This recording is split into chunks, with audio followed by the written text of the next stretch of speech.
Solved problem in power system stability analysis. Problem number 2. A 150 MVA generator transformer unit having an overall reactance of 0.3 per unit is delivering 150 megawatt to infinite bus bar over a double circuit 220 kV line having reactances per phase per circuit of 100 ohms. A three-phase fault occurs midway along one of the transmission lines. Calculate the maximum angle of swing that the generator may achieve before the fault is cleared without loss of stability. So, generator which is connected to an infinite bus bar through the double circuit transmission line which has the reactance of 100 ohm each, and in any one of the transmission line, let us consider this one. Here a fault occurs, a three-phase fault occurs at the midway of the transmission line. Solution. So here in the transmission line, the reactances are given in ohm. So we need to find out the per unit reactance. So for that, the reactance of line X per unit equal to actual value of reactance divided by the base value of reactance. So the base value is kVb square divided by MVAB. Taking that MVAB to the numerator, we will be getting this formula. Substituting the values. So the actual value of the reactance is 100 ohm divided by kV base. For the transmission line, the base kV is 220 kV, which is given in the question, 220 kV line. So 220 square into MVA base, the base MVA, we are considering the generator as a base. So the generator rating of 150 MVA can be taken as a base value. So substituting, you will be getting J.31 per unit. So first, under pre-fault condition, so the reactance diagram for the circuit given will be like this. The generator reactance is already specified in the diagram, which is J.3 per unit, and the transmission line reactances we found now, that is J.31 and J.31 for the double circuit transmission line. And this is a generator terminal. The induced EMF voltage will be equal to 1.0 per unit, and here the infinite bus voltage will be equal to 1.0 per unit. So now these two reactances are in parallel. So parallel combination, you will be getting 0.155 per unit, and further adding these two are in series, we will be getting the equivalent circuit like this, J.455 per unit. So now the electrical power is given by magnitude of the induced EMF into magnitude of V divided by the line reactance into sin del. So here it is a pre-fault condition, so we are mentioning PE1 and the reactance as X1. So substituting the values, E is 1 per unit, V is 1 per unit, divided by X1 is 0.455 per unit into sin del, and that will be equal to 2.198 sin del. So operating power angle del naught is given by substituting this del is equal to del naught, and the mechanical power is equal to electrical power, and we know that the mechanical power is 1.0. So PM is equal to PE1, PE1 equal to P max sin del. So P max is this one, 2.198. So 2.198 into sin del naught is equal to PE1 or PM. So if you go through the power angle diagram, at del is equal to del naught, the mechanical power is equal to the electrical power PE1. So PE1 is equal to PM, and that is equal to 1 per unit. So we can write like this. So from this equation we can calculate sin del naught is equal to 1 divided by 2.198, and from there you can calculate del naught equal to sin inverse of 1 divided by 2.198. That gives you 27.06 degree, and in radiant it is 0.472. So this is the pre-fault condition. And second one, during fault condition. So the reactance diagram is modified like this. In this double circuited line, at one line fault occurs at the midpoint. So 0.31 divided by 2, that is 0.155 this side, and this side 0.155. So this is of the form a delta format. So A, B and C.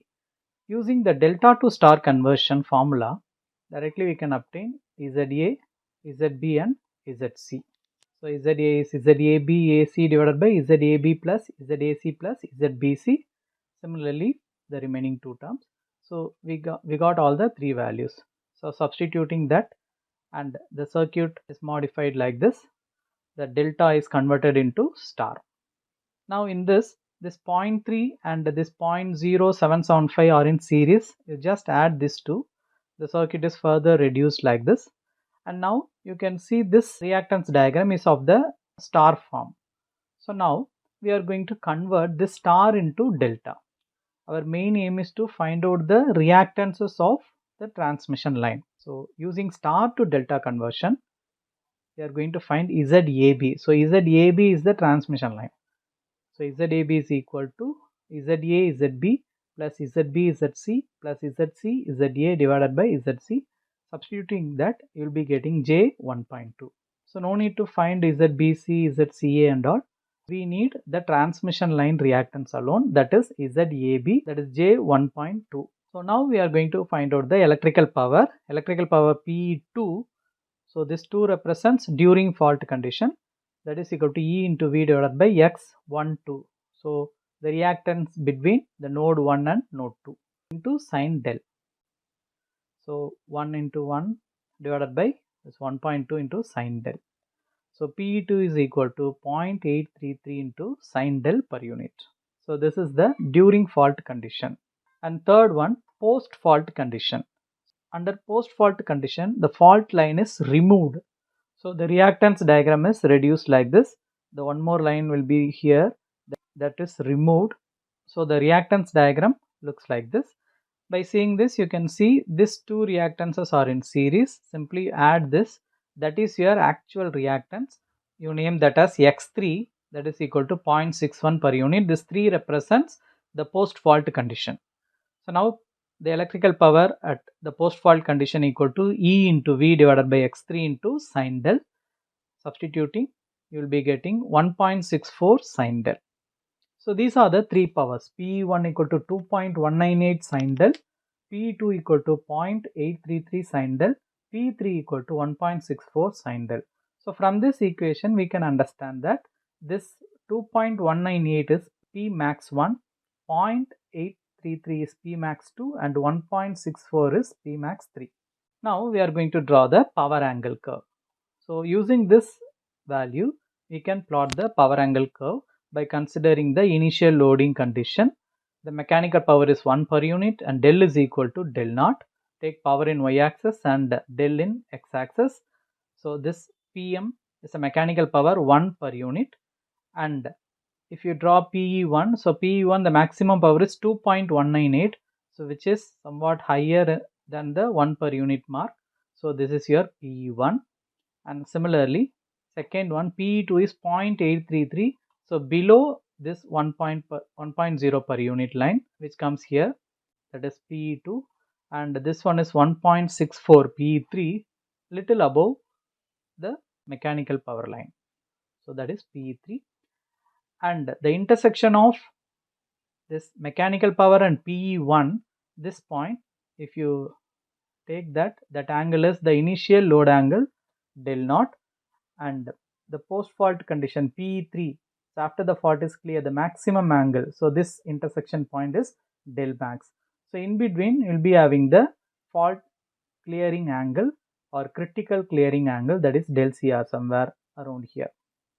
So if you draw that line, and you can mark the area A1 and this area A2. So if you apply equal area criterion here, you can find out the critical clearing angle. And this del max can be determined using this formula. Pi is the overall angle minus this angle. So this angle is sine inverse of Pm divided by P max 3. So this is P max 3. So substituting that, you will be getting del max equal to 2.48 radiant. So use the calculator in radian mode, you will be getting the answer in radiant. So from the previous 3 case analysis, that is pre-fault condition, during fault condition and post-fault condition, we obtain this values, that is PE1 equal to 2.198 sin del, PE2 equal to 0.833 sin del, PE3 equal to 1.64 sin del, and the del max equal to 2.48 and del naught equal to 0.472 radiant. So using this value, we are going to determine the critical clearing angle. To determine the critical clearing angle, we are going to apply equal area criterion. So for that we need to find area 1 and area 2, then equate both the areas and calculate the value of del CR. To write the area 1 equation, so first consider the total area from del naught to del CR. So this blue color box is the total area, and we need to subtract this area, the red color box, from the total area, blue color box. So this total area is PM, that PM is 1.0, this is a 1.0 per unit line, the mechanical power. So PM into the angle varies from del naught to del CR, so upper limit minus lower limit. So 1.0 into del CR minus del naught.